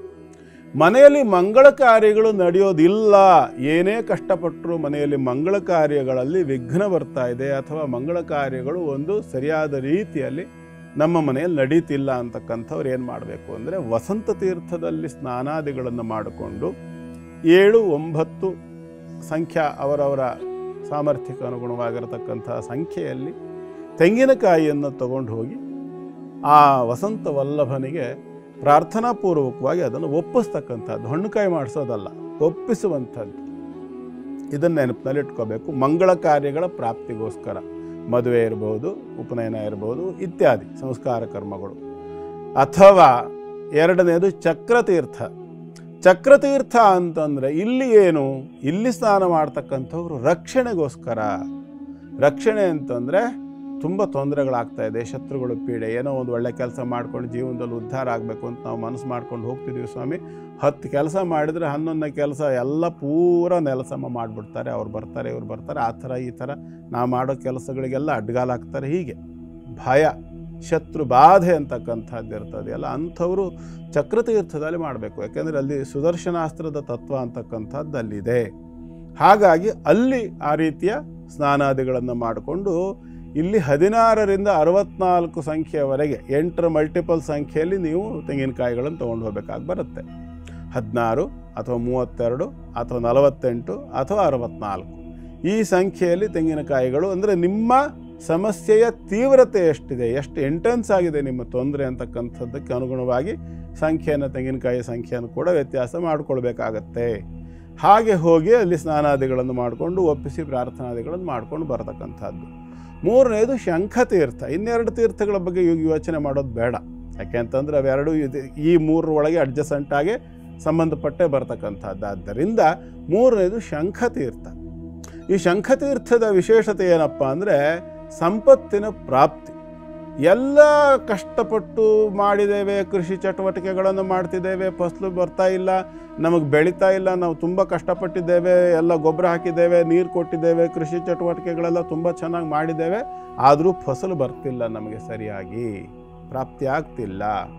ವ್ಯಾಪಾರ ವ್ಯವಹಾರ ಒಳ್ಳೆ ಇನ್ವೆಸ್ಟ್ಮೆಂಟ್ ಮಾಡಿದ್ದೇವೆ, ಎಲ್ಲ ಸರಿಯಾಗಿ ನೋಡ್ಕೊಳ್ತಾ ಇದ್ದೇವೆ, ಮೇಂಟೈನ್ ಮಾಡ್ತಿದ್ದೇವೆ, ಆದರೂ ಕೂಡ ವ್ಯಾಪಾರ ವ್ಯವಹಾರಗಳಲ್ಲಿ ನಷ್ಟವಾಗ್ತಿದೆ ಇತ್ಯಾದಿಗಳೆಲ್ಲ ಯಾವ್ಯಾವ ವಿಷಯದಲ್ಲಿ ಸಮಸ್ಯೆಗಳು ಉಂಟೋ, ಜೀವನೋಪಾಯಕ್ಕಾಗಿ ನಾವು ಮಾಡ್ತಾ ಇರ್ತಕ್ಕಂಥ ಸಂಪಾದನೆಯಲ್ಲಿ ಬರ್ತಕ್ಕಂಥ ಕುಂದುಕೊರತೆಗಳನ್ನೆಲ್ಲ ನಿವಾರಣೆ ಮಾಡಿ ನಾವು ಮಾಡ್ತಕ್ಕಂಥ ಪ್ರತಿಯೊಂದು ಕ್ಷೇತ್ರದಲ್ಲಿ ಔನ್ನತ್ಯವನ್ನು, ಅಭಿವೃದ್ಧಿಯನ್ನು ಕಾಣಲಿಕ್ಕೆ ನಾವು ಅನುಕೂಲ ಆಗಬೇಕು ಅಂದರೆ ಶಂಖತೀರ್ಥದಲ್ಲಿ ಸ್ನಾನ ಮಾಡಬೇಕು. ಶಂಖತೀರ್ಥದಲ್ಲಿ ಸ್ನಾನ ಮಾಡಿದ್ದಕ್ಕೆ ಇಲ್ಲಿ ಸಮರ್ಪಣೆ ಆಗತಕ್ಕಂಥ ತೆಂಗಿನಕಾಯಿಗಳ ಸಂಖ್ಯೆ 9ರ ಮಲ್ಟಿಪಲ್ ಇರ್ತದೆ. ತೀವ್ರತರವಾಗಿರ್ತಕ್ಕಂಥ ಸಮಸ್ಯೆ ಇದ್ದಲ್ಲಿ 108 ತೆಂಗಿನಕಾಯಿಗಳು, ಮಧ್ಯಮ ಸ್ಥಿತಿಯಲ್ಲಿದ್ದರೆ 54, ಇಲ್ಲ ಪರವಾಗಿಲ್ಲ ಸಿಂಪಲ್ ಆಗಿದ್ದೀವಿ ಅಂತ ಏನೋ ಚೂರುಪಾರು ತೊಂದರೆ ಇದೆ ಅಷ್ಟೇ ಅಂತಕ್ಕಂಥವ್ರು 9 ತೆಂಗಿನಕಾಯಿಗಳನ್ನು ಸಮರ್ಪಣೆ ಮಾಡಿದರೆ ಸಾಕಾಗತ್ತೆ. ಪ್ರತಿಯೊಂದು ಸಂದರ್ಭದಲ್ಲೂ ಕೂಡ ಬರೀ ತೆಂಗಿನಕಾಯಿ ಸಮರ್ಪಣೆ ಇಲ್ಲ, ಅದರ ಜೊತೆಯಲ್ಲಿ ಎಷ್ಟು ತೆಂಗಿನಕಾಯಿ ಇದೆಯೋ ಅದರಲ್ಲಿ ಒಂದು ತೆಂಗಿನಕಾಯಿಗೆ 8 ರೂಪಾಯಿನಂತೆ, ಒಂದು ತೆಂಗಿನಕಾಯಿಗೆ 8 ರೂಪಾಯಿಯಂತೆ ನೀವು ಇಟ್ಟು ಎಲೆ ಅಡಿಕೆ ತಾಂಬೂಲದ ಜೊತೆಯಲ್ಲಿ ಇಟ್ಟು ಕಾಣಿಕೆಯಾಗಿ ಸಮರ್ಪಣೆ ಮಾಡ್ತಕ್ಕಂಥದ್ದು. ಇದನ್ನೆಲ್ಲ ನೆನಪಿನಲ್ಲಿ ಇಟ್ಕೊಂಡು ಹೋಗಿ ಸಮರ್ಪಣೆ ಮಾಡಿ ಸರಿಯಾದ ರೀತಿಯಲ್ಲಿ ಶರಣಾಗತರಾದ ಪಕ್ಷದಲ್ಲಿ ಆ ಒಂದು ವೇಮನ್ನು ಕಟ, ವೇಮ್ ಅಂದರೆ ನಾನು ಮೊದಲೇ ಹೇಳಿದ್ದೀನಿ ಸಂಕಟ, ವೇನ ಪೀಡಾಯಾಮ್ ಅಂತ, ಪೀಡೆ ಅಂತ ಅರ್ಥ. ಆ ಪೀಡೆಯನ್ನು ಕಟ ಅಂದರೆ ನಾಶ ಮಾಡ್ತಕ್ಕಂಥ ಒಂದು ಪೀಡಾನಾಶಕ ಅಂತ ಹೇಳಬಹುದು. ಹಾಗಾಗಿ ಅಲ್ಲಿ ಹೋಗಿ ನಿಮ್ಮ ಏನೇನು ಹೇಳಿದ್ನಲ್ಲ ಈ ವಿಷಯದಲ್ಲಿ ಯಾವ ವಿಭಾಗದಲ್ಲಿ ನಿಮಗೆ ಸಮಸ್ಯೆ ಇದೆಯೋ ಆ ಒಂದು ಸಮಸ್ಯೆಯನ್ನು ಸ್ವಾಮಿಯ ಮುಂದೆ ನಿವೇದಿಸಿಕೊಂಡು ನಿಮ್ಮದಾಗಿರ್ತಕ್ಕಂಥ ಒಂದು ವಸ್ತುಗಳನ್ನು ಕೂಡ ಅವನಿಗೆ ಸಮರ್ಪಣೆ ಮಾಡಿ ಅನುಗ್ರಹ ಪಡ್ಕೊಂಡು ಬನ್ನಿ, ನಿಮ್ಮ ಎಲ್ಲ ದೋಷಗಳು ಪರಿಹಾರವಾಗ್ತವೆ. ಗುರುಗಳೇ, ಬಹಳ ವಿಶೇಷವಾದ ಸುಕ್ಷೇತ್ರದ ಬಗ್ಗೆ ತಿಳಿಸ್ಕೊಟ್ರಿ. ಎಲ್ಲರಿಗೂ ವಲ್ಲಭ ಒಳ್ಳೇದ್ ಮಾಡ್ಲಿ ಅಂತ ಹಾರೈಸ್ತಾ ಗುರುಗಳೇ 4 ರಾಶಿಗಳ ಕುರಿತಾಗಿ ತಿಳಿಸಿ. ಸಿಂಹರಾಶಿಯ ನೋಡೋಣ. ಸಿಂಹರಾಶಿಯವರಿಗೆ ಇವತ್ತು ಸ್ವಲ್ಪ ಬೇಸರ, ಆರಂಭದ ಹಂತದಲ್ಲೇ ಹೇಳ್ಬಿಡ್ತೇನೆ. ಕಾರಣ ವ್ಯಯಭಾವದಲ್ಲಿರ್ತಕ್ಕಂಥ ಚಂದ್ರಮ ಮನಸೋ ಜಾತಃ, ಮಾನಸಿಕವಾಗಿರ್ತಕ್ಕಂಥ ಕಿರಿಕಿರಿ, ಖಿನ್ನತೆ, ದುಃಖ, ಬೇಸರ, ಬೇಜಾರು, ಗಾಬರಿ, ಆತಂಕ ಏನೇನೆಲ್ಲ ಇದೆಯಲ್ಲ ಚಿಂತೆ, ಈ ಎಲ್ಲ ರೀತಿಯಲ್ಲೂ ಕೂಡ ಸ್ವಲ್ಪ ಸಮಸ್ಯೆಗಳು ಬರ್ತಕ್ಕಂಥ ರೀತಿಯಲ್ಲಿ ಕಾಣಿಸುತ್ತೆ. ಎಚ್ಚರಿಕೆ ಬೇಕು, ಸಮಾಧಾನವಾಗಿರ್ತಕ್ಕಂಥ ಪ್ರಯತ್ನ ಮಾಡಬೇಕು. ವಿಷ್ಣು ಸಹಸ್ರನಾಮ ಪಠನದಿಂದ ಸ್ವಲ್ಪ ಮಟ್ಟಿಗೆ ನೆಮ್ಮದಿ ಪ್ರಾಪ್ತಿಯಾಗುತ್ತೆ. ಪ್ರಯತ್ನ ಮಾಡಿ, ಒಳ್ಳೆಯದಾಗಲಿ. ಮುಂದಿಂದು ಕನ್ಯಾ ರಾಶಿ. ಕನ್ಯಾ ರಾಶಿಯವರಿಗೆ ಕೂಡ ಇವತ್ತಿನ ದಿನ ತಕ್ಕ ಮಟ್ಟಿಗೆ ಉಳಿದ ರಾಶಿಗಳಂತೆ ಚೆನ್ನಾಗಿಯೇ ಇದೆ. ಲಾಭಸ್ಥಿತಿಯಲ್ಲಿ ಬಂದಿರತಕ್ಕಂತಹ ಚಂದ್ರ ಒಳ್ಳೆಯ ಒಂದು ಫಲವನ್ನು ಕೂಡ ಕೊಡ್ತಾನೆ. ಧನಾಧಿಪತಿ ಮತ್ತು ಭಾಗ್ಯಾಧಿಪತಿಯಾದ ಶುಕ್ರನಿಗೆ ಸ್ವಲ್ಪ ಮಟ್ಟಿನ ಅಸ್ತ ಪರಿಸ್ಥಿತಿ ಅಂತಕ್ಕಂಥದ್ದು ಕಾಣಿಸುತ್ತೆ. ಹಾಗಾಗಿ ಶುಕ್ರನ ಈ ಅಸ್ತದೋಷ ನಿವೃತ್ತಿಗೋಸ್ಕರವಾಗಿ ಮಹಾಲಕ್ಷ್ಮಿ ಆರಾಧನೆಯನ್ನು ಮಾಡಿಕೊಳ್ಬೇಕಾಗಿ ಬರುತ್ತೆ. ನಿಮ್ಮ ಭೂಮಿ ಸಂಬಂಧ ಏನಾದರೂ ಸಮಸ್ಯೆ ಇದ್ದ ಸಂದರ್ಭದಲ್ಲಿ ಕನ್ಯಾ ರಾಶಿಯವರು ಅದಕ್ಕೆ ಯೋಗ್ಯವಾದ ಕಾಲ ಇದಾಗಿದೆ. ಈಗ ನೀವೇನು ಮಾಡಬೇಕು ಅಂತಂದರೆ ಯಾವುದಾದ್ರೂ ಒಂದು ಯಕ್ಷಿ ದೇವತೆ, ಯಕ್ಷಿಣಿ ಅಲ್ಲ ಯಕ್ಷಿ ಅಂತಕ್ಕಂಥದ್ದು ಒಂದು ದೇವತೆ, ಅದು ಆ ಯಕ್ಷಿ ದೇವತೆಯನ್ನು ಉಪಾಸನೆ ಮಾಡ್ತಕ್ಕಂಥದ್ದು. ಅದಕ್ಕೆಲ್ಲ ಬೀಜಾಕ್ಷರಗಳು ಮಂತ್ರಗಳೆಲ್ಲ ಇದ್ದಾವೆ. ಆ ದೇವತೆಯನ್ನು ಉಪಾಸನೆ ಮಾಡುವುದರಿಂದ ಭೂ ಸಂಬಂಧ ಸಮಸ್ಯೆಗಳು ಪರಿಹಾರವಾಗುತ್ತೆ. ಶುಭವಾಗಲಿ. ಮುಂದಿಂದು ತುಲಾರಾಶಿ. ತುಲಾರಾಶಿಯವರಿಗೆ ಇವತ್ತಿನ ದಿನ ಚೆನ್ನಾಗಿದೆ. ಇವತ್ತು ಕರ್ಮಸ್ಥಾನದಲ್ಲಿ ಬಂದಿರತಕ್ಕಂಥ ಕರ್ಮಾಧಿಪತಿ ಮಾಡ್ತಕ್ಕಂಥ ಕೆಲಸ ಕಾರ್ಯಗಳಲ್ಲಿ ಸಾಕಷ್ಟು ಅನುಕೂಲ, ವೃದ್ಧಿ ಇತ್ಯಾದಿಗಳೆಲ್ಲವೂ ಕೂಡ ಕಾಣಿಸುತ್ತೆ. ಯೋಚನೆ ಮಾಡಬೇಕಾದ ಅನಿವಾರ್ಯತೆ ಇಲ್ಲ. ಸ್ವಲ್ಪ ಮಟ್ಟಿಗೆ ಪಂಚಮ ಭಾವದ ರಾಹುವಿನಿಂದಾಗಿ ಏನೋ ಒಂದು ಥರ ಗಾಬರಿ, ಯಾಕೆಂದರೆ ಚಂದ್ರಾತ್ ಅಷ್ಟಮ ಸ್ಥಿತಿಯಲ್ಲಿ ರಾಹು ಇರೋದರಿಂದ ಸ್ವಲ್ಪ ಮಟ್ಟಿನ ಗಾಬರಿ, ಆತಂಕ, ಏನೋ ಒಂದು ಥರ ನನಗೆ ಗೊತ್ತಾಗ್ತಿಲ್ಲ, ಯಾಕೋ ಒಂಥರ ಇವತ್ತೇನೋ ಭಯ ಭಯ ಭಯ ಅನಿಸ್ತಾ ಇದೆ ಅಂತ ಹೇಳೋದಂಥ ಮಾನಸಿಕವಾಗಿರ್ತಕ್ಕಂಥ ಒಂದು ದುಗುಡದ ದಿನ. ಹಾಗಾಗಿ ಅದೊಂದು ಹೊರತುಪಡಿಸಿ ಇವತ್ತಿನ ದಿನ ಚೆನ್ನಾಗಿದೆ. ಈ ದುಗುಡದ ಪರಿಹಾರಕ್ಕೋಸ್ಕರವಾಗಿ ದೇವತಾ ಉಪಾಸನೆ ವಿಷಯ ಬಂದರೆ ಚಂದ್ರ ಇರತಕ್ಕಂಥದ್ದು ಸ್ವಕ್ಷೇತ್ರ, ಗುರು ಕೂಡ ನಿಮ್ಮ ರಾಶಿಗೆ ಶುಭ ಸ್ಥಿತಿಯಲ್ಲಿ ಇರೋದರಿಂದ ಏನು ಮಾಡಿ, ಇವತ್ತು ಅಮ್ಮನವರಿಗೆ ಸಂಬಂಧಪಟ್ಟು ಖಡ್ಗಮಾಲಾ ಸ್ತೋತ್ರ ಅಂತ ಇದೆ. ಓದೋದಲ್ಲ, ನೆನ್ಪಿಟ್ಕೊಳ್ಳಿ ದಯವಿಟ್ಟು. ಯಾವುದೇ ಕಾರಣಕ್ಕೂ ಸಂಪೂರ್ಣವಾಗಿ ಅದರ ಒಂದು ಅನುಷ್ಠಾನದ ಪ್ರಕ್ರಿಯೆ ಗೊತ್ತಿಲ್ಲದೆ ಖಡ್ಗಮಾಲಾ ಸ್ತೋತ್ರವನ್ನು ಓದಕೂಡದು. ಶ್ರವಣ ಮಾಡಿ ಕೇಳಿಸ್ಕೊಳ್ಳಿ ಸಾಕು. ಇದರಿಂದಲೂ ಸಾಕಷ್ಟು ಅನುಕೂಲ ಆಗುತ್ತೆ. ಮುಂದೆಂದು ವೃಶ್ಚಿಕ ರಾಶಿ. ವೃಶ್ಚಿಕ ರಾಶಿಯವರಿಗೆ ಇವತ್ತಿನ ದಿನ ಚೆನ್ನಾಗಿದೆ. ಕಾರಣ ಭಾಗ್ಯಸ್ಥಿತಿಯಲ್ಲಿ ಚಂದ್ರ ಬಂದಿರತಕ್ಕಂಥದ್ದು, ವ್ಯಯಭಾವದಲ್ಲಿ ರಾಶ್ಯಾಧಿಪತಿ ಇರೋದರಿಂದ ಷಷ್ಠಕ್ಕೆ ದೃಷ್ಟಿ ಕೊಡೋದ್ರಿಂದ ಶತ್ರು ಭಯ ಕೂಡ ನಿವಾರಣೆ ಆಗ್ತಕ್ಕಂಥ ಅವಕಾಶ ಇದೆ. ವಿಶೇಷವಾಗಿರ್ತಕ್ಕಂಥ ತೊಂದರೆಯನ್ನು ಕಾಣಿಸೋದಿಲ್ಲ. ಆದರೆ ಪಂಚಮದಲ್ಲಿ ಶನೇಶ್ವರ ಇರ್ತಕ್ಕಂಥದ್ದಾದ್ದರಿಂದ ಸ್ವಲ್ಪ ಮಟ್ಟಿಗೆ ರವಿಯ ದೃಷ್ಟಿ ಮತ್ತು ಶುಕ್ರನ ದೃಷ್ಟಿಯೂ ಇರೋದರಿಂದ ಶನೇಶ್ವರನಿಗೆ ಏನು ಮಾಡಬೇಕು, ಈಗ ಲಾಭಸ್ಥಿತಿಯಿಂದ ದೃಷ್ಟಿಯನ್ನು ಕೊಡ್ತಾ ಇದ್ದಾನೆ ರವಿ. ಆದರೆ ಶುಕ್ರ ಅಸ್ತಸ್ಥಿತಿಯಲ್ಲಿ ಸಹಯೋಗವನ್ನು ಕೊಟ್ಟಿರೋದ್ರಿಂದ ವೃಶ್ಚಿಕ ರಾಶಿಯವರ ಹೆಣ್ಣು ಮಕ್ಕಳ ವಿದ್ಯಾಭ್ಯಾಸದಲ್ಲಿ ಸ್ವಲ್ಪ ಮಟ್ಟಿನ ಕುಂಠಿತವಾಗ್ತಕ್ಕಂಥ ಲಕ್ಷಣ ಕಾಣಿಸುತ್ತೆ. ಹಾಗೇನಾದರೂ ಇದ್ದ ಪಕ್ಷದಲ್ಲಿ ದಕ್ಷಿಣಾಮೂರ್ತಿಯ ಉಪಾಸನೆಯನ್ನು ಮಾಡುವುದರಿಂದ ದೋಷ ಪರಿಹಾರವಾಗುತ್ತೆ, ವಿದ್ಯೆ ಅಂತಕ್ಕಂಥದ್ದು ಅಭಿವೃದ್ಧಿ ಆಗುತ್ತೆ. ಪ್ರಯತ್ನ ಮಾಡಿ, ಒಳ್ಳೆಯದಾಗಿ. ಮಾತುಕತೆ ಮುಂದುವರಿಸೋಣ ಗುರುಗಳೇ. ವೀಕ್ಷಕರೇ, ತೆಗೆದುಕೊಳ್ಳೋಣ ಕಿರು ವಿರಾಮವನ್ನ. ಗುರುಜಿ, ಕವನ ಅನ್ನೋರು ಈ ಒಂದು ವಿಭಾಗಕ್ಕೆ ಪ್ರಶ್ನೆಯನ್ನ ಕಳಿಸ್ಕೊಟ್ಟಿದ್ದಾರೆ ವಾಟ್ಸಪ್ ಮುಖೇನ. ಹುಟ್ಟಿರುವಂತ ದಿನಾಂಕ 15 ಫೆಬ್ರವರಿ 2000, ಬೆಳಗ್ಗೆ 6:45 ಹುಟ್ಟಿರುವಂತದ್ದು ಸಮಯ. ವೃಷಭ ರಾಶಿ, ಮೃಗಶಿರ ನಕ್ಷತ್ರ. ನಂದು ಗುರುಜಿ ಲಗ್ನ, ವೃಷಭ ರಾಶಿ, ಮೃಗಶಿರ ನಕ್ಷತ್ರ. ಹೌದು. ಮದುವೆ ತುಂಬಾ ವಿಳಂಬ ಆಗ್ತಾ ಇದೆ, ಅಂದ್ರೆ ಯಾವ್ದು ಸೆಟ್ ಆಗ್ತಿಲ್ಲ. ಬರ್ತಿದ್ದಾರೆ ಹುಡುಗರು, ಏನಾದ್ರೂ ಒಂದು ಕಾರಣಕ್ಕೆ ಕಟ್ ಆಗ್ತದೆ. ಜೊತೆಗೆ ಆರೋಗ್ಯಕ್ಕೂ ಕೂಡ ಸ್ವಲ್ಪ ಸಮಸ್ಯೆ ಇದೆ ಅಂತ ಹೇಳ್ತಿದ್ದಾರೆ. ಮುಂದಿನ ಭವಿಷ್ಯ ಹೇಗಿದೆ, ಯಾವಾಗ ಮದುವೆ ಆಗುತ್ತೆ? ಈಗ ಗೋಚಾರದಲ್ಲಿ ಕವನ ಅವರಿಗೆ ರಾಹು ದಶೆ ನಡೀತಾ ಇದೆ. ರಾಹು ದಶ ಅಂತ್ಯ ಭಾಗದ ಕಡೆಯಲ್ಲಿ ಹೋಗ್ತಾ ಇದೆ. ರಾಹು ಬೃಹಸ್ಪತಿ ಸಂಧಿ ಶಾಂತಿಯನ್ನು ಮಾಡಿಸ್ಕೊಂಡಿದ್ದರೂ ಒಂದು ಮೃತ್ಯುಂಜಯ ಹೋಮದ ಅಗತ್ಯ ಈ ಜಾತಕಕ್ಕೆ ಉಂಟು. ಆರೋಗ್ಯಕ್ಕೆ ಸಂಬಂಧಪಟ್ಟು ತೊಂದರೆ ಇದೆ. ಶುಕ್ರ ರಾಹು ಯೋಗ ಇರೋದರಿಂದ ಮದುವೆಯಲ್ಲಿ ಕೂಡ ಇದು ತಮಸ್ಸು. ಮದುವೆ ಅಂದರೆ ಕತ್ತಲಿನಲ್ಲಿ ಕಲ್ಲು ಹೊಡೆದಂಥ ಪರಿಸ್ಥಿತಿ, ಗುರಿ ತಲುಪತಕ್ಕಂಥದ್ದು ಸ್ವಲ್ಪ ಕಷ್ಟ, ಆ ಒಂದು ಪ್ರಸಂಗ ಇರತಕ್ಕಂಥದ್ದು. ಹಾಗಾಗಿ ಈ ಹೆಣ್ಣು ಮಗಳ ಮದುವೆಗೆ ಸಂಬಂಧಪಟ್ಟು ಒಂದು ಬಾಲ ಗಣಪತಿ ಹೋಮದ ಅನಿವಾರ್ಯತೆ ಉಂಟು. ನೆನ್ಪಿಟ್ಕೊಳ್ಳಿ ಇದನ್ನು. ಕೇತು ದೃಷ್ಟಿಯನ್ನು ಹೊಂದಿರತಕ್ಕಂತಹ ಶುಕ್ರ ರಾಹುವಿನ ಯುತಿಯನ್ನು ಹೊಂದಿ ಚಂದ್ರಾತ್ ಸಪ್ತಮ ಭಾವದಲ್ಲಿ ಬಾಧಕನಾಗಿರ್ತಕ್ಕಂಥ ಸ್ಥಿತಿ ಇದೆ. ಹಾಗಾಗಿ ಜಾತಕದಲ್ಲಿ ಇದು ಕುಂಭ ಲಗ್ನದ ಜಾತಕ ಕೂಡ ಹೌದು. ಹಾಗಾಗಿ ಈ ಒಂದು ದೋಷ ನಿವೃತ್ತಿಗೋಸ್ಕರವಾಗಿ ಒಂದು ಬಾಲಗಣಪತಿ ಹೋಮವೂ ಬೇಕು. ಆರೋಗ್ಯಕ್ಕೆ ಸಂಬಂಧಪಟ್ಟು ರಾಹುದಶ ಅಂತ್ಯಭಾಗದಲ್ಲಿರ್ತಕ್ಕಂಥ ಕಾಲ ಆಗಿರೋದರಿಂದ ಇಲ್ಲೂ ಕೂಡ ದೋಷ ಇರೋದರಿಂದ, ಅಥವಾ ರಾಹುದಶೆ ಈ ಒಂದು ಅಂತ್ಯಭಾಗ ಅಂತಕ್ಕಂಥದ್ದು ಸ್ವಲ್ಪ ಆರೋಗ್ಯದಲ್ಲಿ ಹೆಚ್ಚು ತೊಂದರೆ ಕೊಡ್ತಕ್ಕಂಥ ಸ್ಥಿತಿಯಲ್ಲಿ ಈ ಗೋಚಾರದಲ್ಲೂ ಕೂಡ ಕುಂಭದಲ್ಲಿ ರಾಹು ಇರೋದರಿಂದ, ಮತ್ತು ಗುರುವಿನ ಸ್ಥಿತಿ ಕೂಡ ಮೃಗಶಿರ ನಕ್ಷತ್ರ ವೃಷಭ ರಾಶಿಯವರಿಗೆ ತಾತ್ಕಾಲಿಕವಾಗಿ ಶುಭ ಇದೆ. ಆದರೆ ಇನ್ನೊಂದು ವಾರ 15 ದಿವಸ ಅನ್ನೋಷ್ಟರಲ್ಲಿ ಗುರುವಿನ ಒಂದು ಬಲ ಕೂಡ ಹೋಗ್ಬಿಡ್ತದೆ. ಹಾಗಾಗಿ ಶೀಘ್ರದಲ್ಲಿ ಈ ಒಂದು ಕಾರ್ಯವನ್ನು ಮಾಡ್ಕೊಳ್ತಕ್ಕಂಥದ್ದು ಬಹಳ ಒಳ್ಳೆಯದು. ನೆನ್ಪಿಟ್ಕೊಳ್ಳಿ, ಏನೇನು ಮಾಡಬೇಕು ಅಂತ ಇನ್ನೊಂದು ಸರಿ ಹೇಳ್ತೀನಿ. ಒಂದು ಮೃತ್ಯುಂಜಯ ಹೋಮ ಆರೋಗ್ಯಕ್ಕೆ ಸಂಬಂಧಪಟ್ಟು, ಮತ್ತೊಂದು ವಿವಾಹ ಸಿದ್ಧಿಗೋಸ್ಕರವಾಗಿ ಬಾಲ ಗಣಪತಿ ಹವನ. ಗಣಪತಿ ಹೋಮ ಬೇರೆ, ವಿನಾಯಕ ಶಾಂತಿ ಬೇರೆ, ಕ್ಷಿಪ್ರಾದಿ ಶಾಂತಿ ಬೇರೆ, ಹೀಗೆ ಬೇರೆ ಬೇರೆ ಬೇರೆ ಬೇರೆ ರೀತಿಯಲ್ಲೂ ಉಂಟು. ಎಲ್ಲದೂ ಒಂದೇ ಅಲ್ಲ. ಬಾಲಗಣಪತಿ ಅಂದರೂ ಒಂದೇ, ವಿನಾಯಕ ಶಾಂತಿ ಅಂದರೂ ಒಂದೇ, ಗಣಪತಿ ಹೋಮ ಅಂದರೂ ಒಂದೇ ಅಂತಕ್ಕಂಥವ್ರು ಇದ್ದಾರೆ. ಹೆಸರು ದೇವತೆದು ಒಂದೇ ಆದ್ರೂ ಕೂಡ ಅದು ಮೂರು ಮಾಡ್ತಕ್ಕಂಥ ಕೆಲಸ ಬೇರೆ ಬೇರೆನೇ.